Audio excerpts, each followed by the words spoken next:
Welcome to another episode of the Polish Dragon PI Show. I am Steve Zimkowski, your host. This is where I bring you some old radio shows from the 30s, 40s, and 50s pertaining specifically to mysteries and private detective series.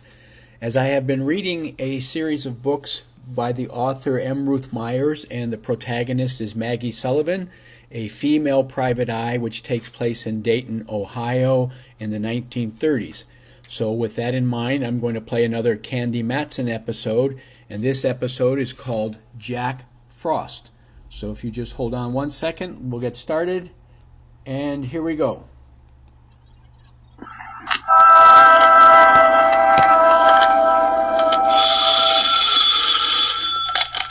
Hello, Yukon 28209. Yes, this is Candy Matson.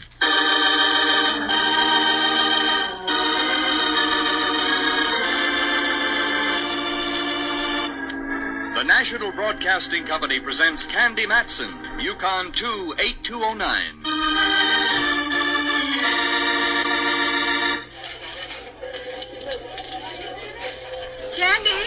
Candy, over here. What? Why, Myra Fisher. What are you doing here in a department store with your work clothes on? I work here, dear. I'm a wage slave. Well, I must say on you it looks good. What do you slave at? I'm head of advertising and promotion. Well, quite a spot, hey, girl? Well, it was until this morning. Oh? Now my neck is in the fire. What'd you do? Forget to proofread one of your ads? Nothing so trivial, dear, believe me. But am I glad to have bumped into you? Maybe you'll change your mind when I tell you I've been shoplifting. No, I'm serious, Candy. Could you spare a moment and come on up to my office? Why, sure. And wipe that frown from off your brow. It's wrinkling your makeup. Well, yours would wrinkle, too, if you had a missing Santa Claus helper on your hands. Well, now, there's a situation. And it almost broke Candy Matson's heart when someone told her there was no Santa Claus's helper, one Jack Frost. Listen, here she is now to tell you about it. That's right, what the man said. I ran into a deal where we had a missing Santa Claus helper, Jack Frost. The gent with the icicles was supposed to talk to the tiny tots at the Brownstone, one of San Francisco's larger and classier department stores. I had gone down there that afternoon shopping. I wanted a bow tie for my old pal Inspector Ray Mallard of the San Francisco Police Department. A bow tie that lit up and spelled Cossack when you pressed the button on the battery. That was when I bumped into this gal, Myra Fisher. We went up to her office on the 6th floor, and she sat me down. Cigaretted me, too. You think I'm fooling about this Jack Frost thing, don't you, Candy? Well, now, look, dear, we all have our little peccadillos. Yours just merely happens to be a missing Jack Frost. You'll get over it. I refrain from hurling this ashtray at you, Candy, only because of our long acquaintance. Good. Now listen to me. We've had a Santa Claus helper here for almost a month, and a darn good one. The kids were crazy about him. This morning, he didn't show. You don't suppose Jackie boy got in the mood and caught the Christmas spirit, do you? The kind that comes in pints? No, he wasn't that sort of Joe. Well, your answer's simple. Hire a new one. They're hired through an agency. I called the one we do business with, and they're fresh out of Jack Frost. And I've got to get one, Candy. Otherwise, I come down 10 notches in the opinion of the brass. I don't want you to think I'm unsympathetic, Myra, but what can I do? Well, you get around, you know people. Find me somebody. Anybody who'll take over the job of being Jack Frost. Well, okay. I'll do the best I can, Myra. Candy, you're a dear. Yeah, one of Santa's dears. Okay, I'll try and find you a Jack Frost, Myra, but don't hold it against me if he turns out to look more like Humpty Dumpty. I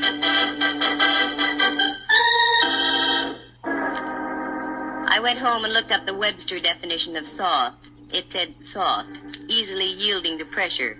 That was me, Candy Matson, girl dope. Here I had all my Christmas shopping to do, and I agreed to find a substitute Jack Frost. I had no idea where to start. So I changed into something red and green for a stop and go, also for Christmas, and went over to see my friendly advisor, Rembrandt Watson. Rembrandt is a photographer, and excellent, too, now that he doesn't have the sherry shivers or the port palsies. He lives on California Street, just kitten rompers from Old St. Mary's, with a statue of Sun Yat-sen for company in a park next door. Candy, Dove. How delightful. Do come in, won't you? Thanks, Rembrandt. Oh, perhaps you're acquainted with my friend Diogenes Murphy, aren't you? Oh, yes. Hello again, Mr. Murphy. Oh, well, good afternoon, lass. You look prettier than you did the last time I saw you. Uh-oh, here comes the blarney.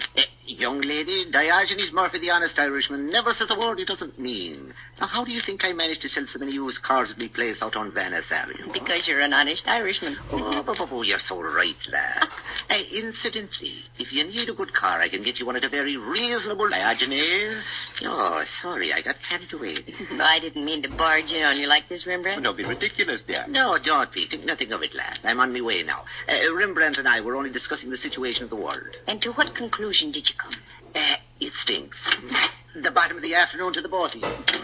Oh, he's quite a boy. Yes, I'm very fond of Diogenes. What brings you around this way, dear? Jack Frost. Yes. Now, getting on with our conversation, what brings you around this way, dear? Jack Frost. Maybe the needle's bad. Shall we try again? I know how you feel. I reacted the same way myself. I'll give you the pocket-sized edition. The Brownstone department store is without a Santa Claus helper, Jack Frost. He didn't show up for work this morning. I said I'd find him a new one. That's very sweet of you, Dove. Very dumb of me, Dove. I know of only one character who even remotely looks like Jack Frost. I met him up in Alaska when I was traveling with the USO. Won't do you much good down here, will it? No, that's why I came to see you, Rembrandt. Don't you keep a cross file on models you've used in photography? As a matter of fact, I do. Here in this little book. Let's see. Men, thin, extremely. I have just one, Pietro Tarantello. Would you care for a Sicilian Jack Frost? In Sicily, yes. Hey, what's that? Where? On that chair next to you. Oh, that's the afternoon paper, dear. Diogenes left it, I imagine. Yes, but on the front page. Here's the whole story about the missing Jack Frost on the front page.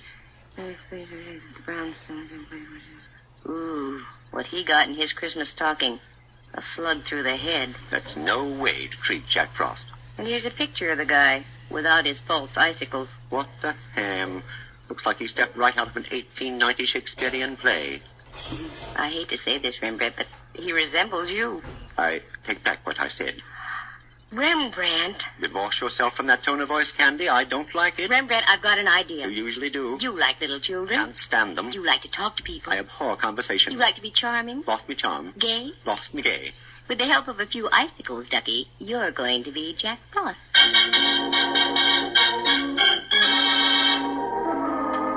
Rembrandt fought, he argued, he paced the floor, he had the vapors, he fainted. I brought him to. I won the argument.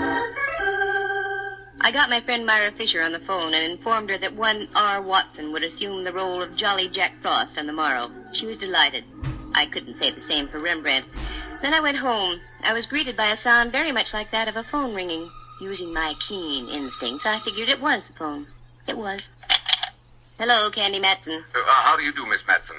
Allow me to introduce myself. Allowed. My name is Burke, Prentice Burke. I'm the first assistant vice president of the Brownstone. Brownstone. Oh, yes, that's a store of some kind, isn't it? Yes. Now, the reason for my call. There has been, shall I say, a rather unfortunate occurrence in our store today. So I read. I need the help of a professional sleuth. You were highly recommended by the head of our advertising department, Miss Myra Fisher. Uh-huh. The thick plottins. I beg your pardon. Oh, no need to. You didn't do anything. Okay, care to talk to me now, Mr. Burke? I'd much rather have you come down to my office, Miss Matson. This matter is of an extremely confidential nature. I'm your girl, then, figuratively speaking. How long will you be there? As long as necessary. That's up to you. Very well, I'll be there in half an hour if I can find a place to park. I only had time for a fast change, so I made it from Andescray to Taboo. I sniffed at it and felt I was on the right scent. Then I climbed in my car, drove down Kearney Street, waved a crisp single under the nose of a hotel doorman, and had my car taken care of. Then into the Brownstone and up to Mr. Prentice Burke's office. I flipped a hip past the girl's secretary and walked on in. Burke was waiting for me. That was obvious. I could tell by the expression on his face. It was worried look number 12B. How do you do, Mr. Burke? I'm Candy Matson. Sit down, won't you? Thank you. Now, our subject is what? A man named Jordan. That's on another network. I beg your pardon? Oh, that's all right. Now about this Jordan. Yes, Ralph Jordan, to be exact. Well, that's a relief. For a moment, I thought you wanted to talk about Jack Frost. That's just it. He was Jack Frost. Uh-oh. Me and my big mouth. He was working here up until yesterday afternoon. Maybe you read about it. He was found shot today. Yes, I read about it. That's the reason I've called you. Why didn't you have your own store detectives take over, Mr. Burke? No. That would never do. I want no one in the store to know what's going on. Ah, intrigue. Quite possibly. I have reason to suspect that Jordan was killed by someone in our employ. I want to find out who that someone was before the police do and get it splashed all over the front pages. Publicity conscious, eh? Business has been off all year, and any bad breaks in the press would hurt us that much more. Maybe you've got a point there, I don't know. I know I have. Okay, I'll take the job. You say you have a suspicion. What is it? Well, nothing tangible. It's just a feeling I have. Oh, that's a big help. Well, I'll mush around and see what I can pick up. I'll bill you tomorrow for my first day's work. It's much easier to sustain a friendship on a daily basis. I left Burke looking as though someone had just called his store a bazaar. It was closing time, so I hefted my way through the crush and retrieved my car from the doorman. The Hall of Justice is right on my way home, so I decided to drop in on my old pal Mallard, Inspector Ray Mallard of San Francisco Homicide. A nice guy to serve coffee to on Sunday mornings if you could ever lasso him. I never could get strong enough rope. Candy, what brings you around here? I hate to have my Christmas ruined so early. What about that Jack Frost character? Oh, yeah. Poor guy got it good. Where'd you find him? In his apartment over on 17th. He lived near Seal Stadium. Why so interested, Candy?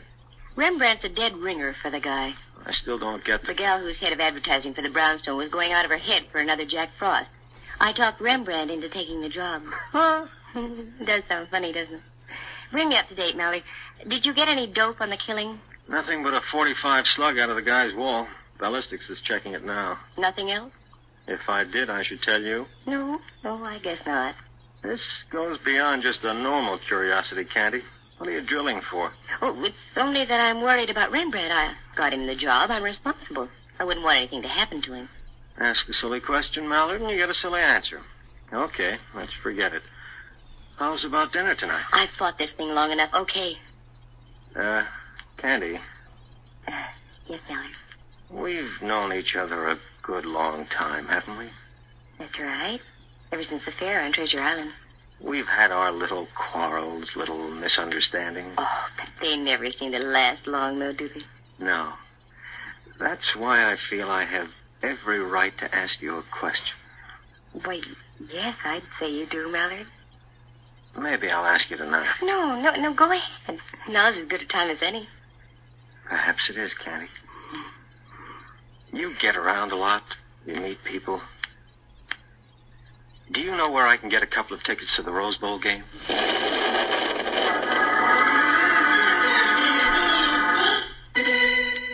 My brain lit up like a Roman candle. I stormed for the door, turned back, stood there, my jaw waggling helplessly. Then I stuck my tongue out at Mallard and left. It was the only thing I could think of doing. Oh, he can make me so mad.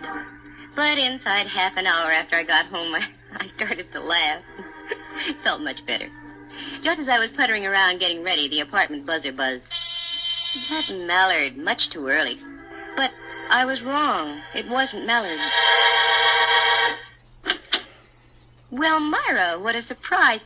Do come in, won't you? No, thanks, Candy. A friend of mine's waiting in his car outside. He's driving me home. Oh, I'm sorry. You can't stay for a moment? So, my dear, I just dropped by to leave this. Merely a little token of thanks for getting me off the hook. Oh, Myra, there wasn't any need to do that. Just a few pair of old stockings, dear. Getting me my new Jack Frost means more than you know. Here, please take them, along with my very deepest thanks. Well, thanks so much. A girl can always use them. Are you all set with my friend, Mr. Watson? Oh, yes, he came in this afternoon and filled out his withholding tax and so on. Very nice. I think you'll find him very efficient, Myra. Oh, What's the matter? Pardon me, I didn't mean to frighten you. Oh, Mallard. silly of me. I must have jumped a foot. Oh, that's all right. He frightens me, too. Myra, I'd like to have you meet Inspector Mallard. Inspector, Miss Fisher. How do you do? Oh, fine, thank you, now that I've caught my breath. Do forgive me, Candy, but I must rush. See you soon, I hope. Tomorrow, Myra, I'll be down to see how my lad's doing as Jack Frost. Thanks for the stockings.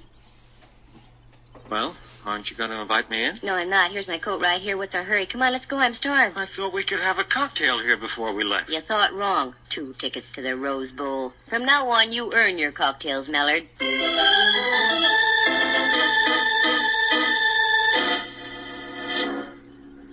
We went went downstairs, and as I locked the front door, a car was just driving off. It was Myra, and she waved. And driving, if these tired old eyes hadn't deceived me, was Mr. Prentice Burke, vice president of the Brownstone. Well. Oh, well. Mallard and I climbed into our car and drove out to the Cliff House. It was that kind of an evening. We had dinner, and after, I suggested we walk a bit. The night was crisp and clear, and the evening star was hanging out above the dark waters of the Pacific like an iridescent Japanese lantern. We cut across a little road above Sutro Baths, where an old car barn had once stood, and worked our way over the cliffs and stood high above Land's End. It was exhilarating.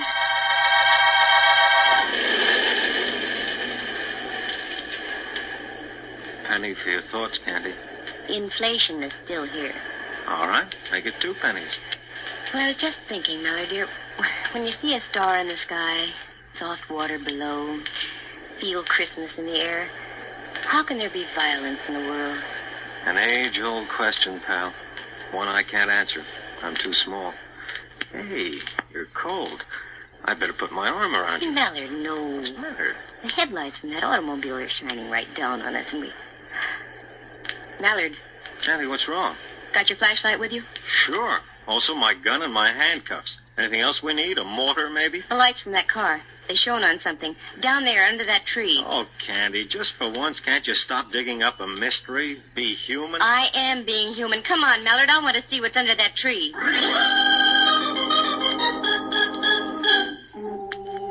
We scrambled around through the brush, slipped into some sliding sand, and rode the crest down to the tree.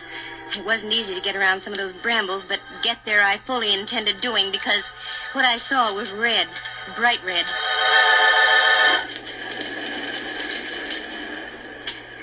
You okay, Candy? Nothing that a new pair of nylons won't fix. Shoot the flashlight over this way a bit, Mallard. There. That's it. Now, do you think I'm dreaming things up? What is it? Wait till I hold it up. Well, looks like some kind of a costume. Right. And look, if those aren't bloodstains, I'm a Labrador Retriever. No, you're Candy Matson. Those are bloodstains. How was your boy dressed when you found him? Torn slacks, sweater, shoes, no socks. This was most likely his costume, then. Yeah. Don't move around too much, Candy. I want to have a good look at the ground. Hey, what are you doing down there? Who's that? The police. Now get up here and don't try any tricks. That's all right, officer. This is Inspector Mallard. Homicide. Oh, sorry, Inspector. That's all right. Stay right where you are. We'll be right up. Now, this is a break, Candy. I want you to drive me to a phone. I'll leave the officer here to guard the place. You can go home. I've got work to do here, okay? Yeah, sure. And for once we had dinner before you had a chance to break the date.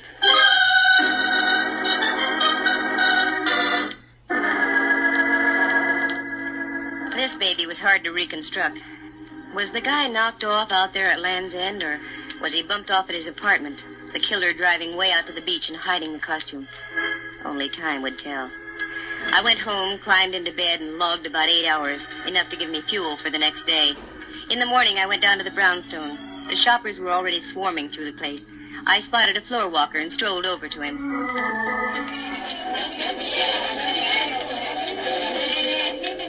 Pardon me, sir. I said, pardon me, sir. I'm very busy, young lady. Make it as brief as possible. You do work here, don't you? Of course.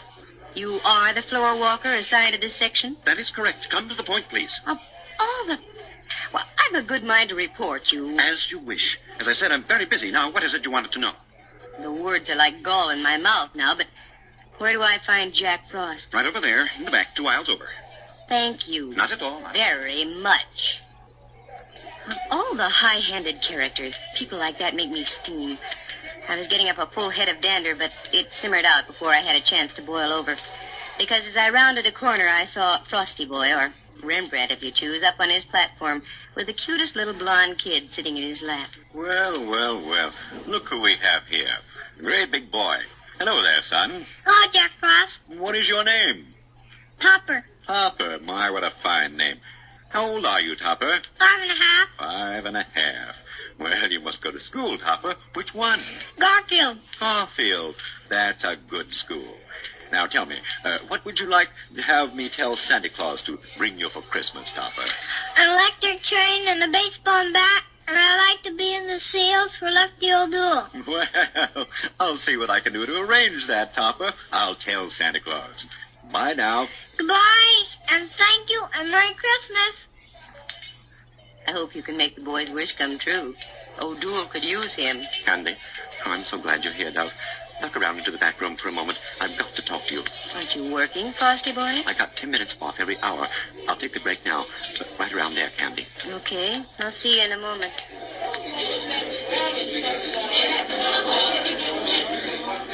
What's the matter, Rembrandt?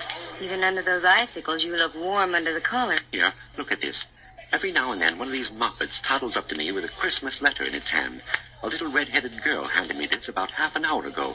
I've been shaking ever since. Let me see. Dear Jack Frost, a word to the wise is sufficient. When you take your lunch hour, keep on going. Don't come back. Otherwise, you'll meet the same fate as your predecessor. Just about what I expected. Candy, you mean to say that you're deliberately using me as a sacrificial lamb? By no means, Ducky. Go ahead, take your lunch. Then do as the note says. Keep on going. As a matter of fact, why don't you take off now? I'll meet you at your place in about an hour. It's the best news I've heard since Nelson's victory at Trafalgar.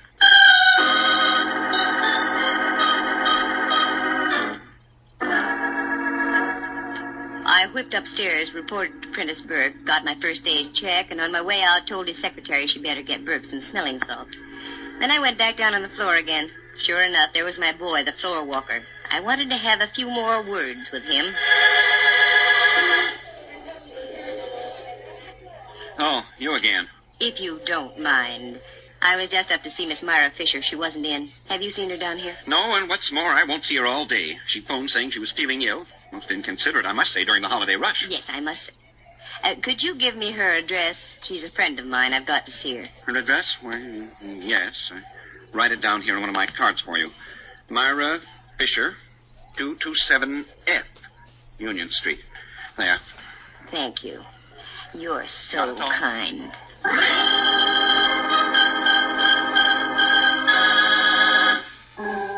I had all the ammunition I wanted. A check signed by Burke and a card written by the floor walker. His name was Simon Liggett. With that, I ducked into a phone booth and called Mallard. Homicide, Mallard speaking. Good boy. This is Candy. What did you find out at Land's End last night? A couple of very juicy footprints. They give us nothing. Did you make any casts of them? Why, sure. Mind if I borrow a couple of them for a few hours, Mallard? Well, I don't see how it will hurt.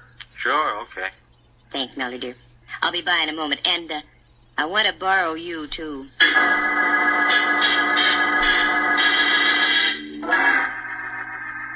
I stopped by the Hall of Justice, got the cast of the footprints, shoved Mallard into the car, and then picked up Rembrandt. The thing was only a hunch, but my hunches have paid off, so I never ignore them. First, we went out to an address on 5th Avenue near Clement. We got in the back door and went to work. Nothing made sense there. So we drove over to Reseda Way in the marina. Again, we got in and did some sleuthing. This time, we hit the jackpot. A pair of shoes in the closet matched the casts we had brought with us. Rembrandt, go out in the kitchen and see if this place has any ketchup. I'm not hungry, Dub, but oh, look. What are you up to, Candy? We've got enough to swing a case here. I'm working for a voluntary confession, Mallard. Tell me, what was the position that Jack Frost was in when you found him dead? In a chair, like that one. His head slumped down on his chest. Good. Here's the concert, Dub. When are you putting it on? You. What? Without the bun or relish, Ducky. Sit down there, will you, Rembrandt? Now, just go limp and let your head hang down. That's it. Now for a little seasoning. Look, Candy, you're smearing me with this sticky stuff. No, for the sake of art. Hold still. There. How does he look, Mallard? Well, the Candy looks like the same guy, the real thing. Good. Now, Rembrandt, you just sit like that. Don't move. Mallard, you duck into that closet over there, and I'll hide in here. We've got a good view of the front door from both places. Okay? Okay. There are times, Candy, when I admit I admire your genius. Genius schmenius. Come on, let's hide.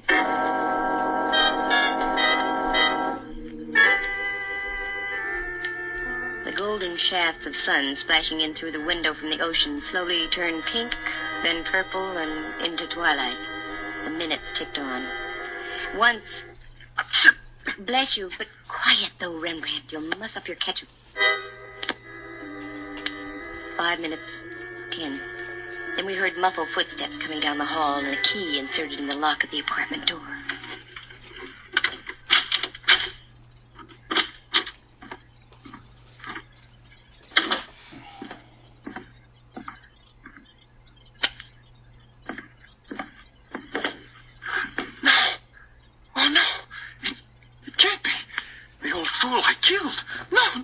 Okay, buddy, that'll be about enough.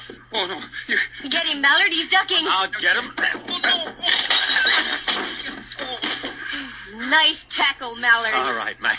You're going to remain peaceful, or do I have to give you a little tap? No. I'll be quiet. You got me. I did it.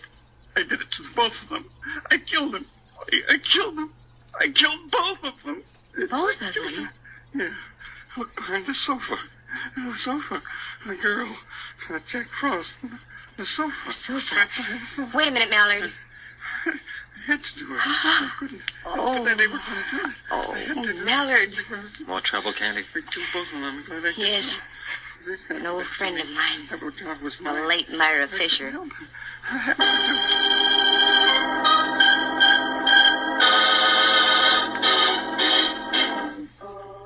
The whole thing was jealousy.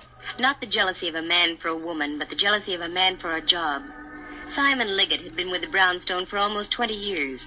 He'd worked himself up from the stock boy to a place where he'd been promised the job of head of advertising and promotion. He almost got it, except at the last moment Prentice Burke gave the position to Myra Fisher. That had only been 2 weeks before. He knew that Myra was on a probationary term, so he did everything he could to undermine her. Little things like changing ad copy, sending out false stories to newspapers. He figured that if he could keep the store without a Santa Claus helper, he'd break Myra's back and get the job by the first of the year. He paid a visit to the first Jack Frost and tried to bribe him into quitting, but the guy would have none of it. There was a struggle. Liggett lost his head and whipped out a gun and shot him. He was still in his costume, so Liggett stripped him, put some old clothes on him, drove out to Land's End, and ditched his costume.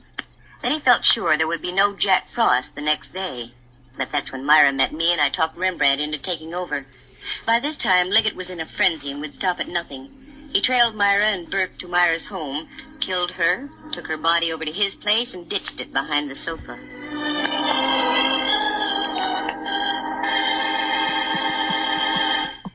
The next morning, he wrote a note to Rembrandt and gave it to one of the little girls waiting in line to see him. Fear and envy were taking their toll on the poor guy's mind. I wanted to compare the handwriting, so I had Burke write me a check and Liggett write Myra's address on a card. Also, we had the footprint cast. Between the two, everything pointed toward Liggett. That's when I staged my little parlor charade with Rembrandt playing the part of a corpse. The sight, with Rembrandt's resemblance to the dead Jack Frost, would shatter anybody into a confession. But Christmas, in spite of everything, is a lovely time of year. And there is a Santa Claus. 3 of them for me, as a matter of fact. Mr. Prentice Burke, who sent me a very nice check for my efforts. Rembrandt Watson, who, out of sheer love for the job, went back to playing Jack Frost for all the kids at the Brownstone. And last but not least, Inspector Ray Mallard. He gave me a Christmas sock, right on my mouth, just where any well-placed Christmas sock should go.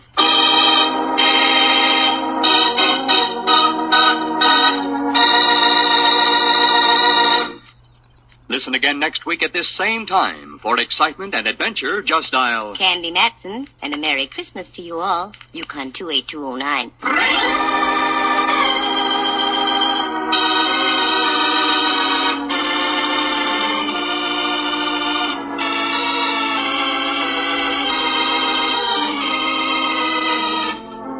Heard tonight. And that ends another episode of the Polish Dragon PI. This episode was Candy Matson, private detective who works out of San Francisco. The show aired during the 1940s and 1950s. And also, if you are interested in any of the Polish Dragon PI books, they can be found at www.polishdragon.com. Thank you so much, and talk to you next time.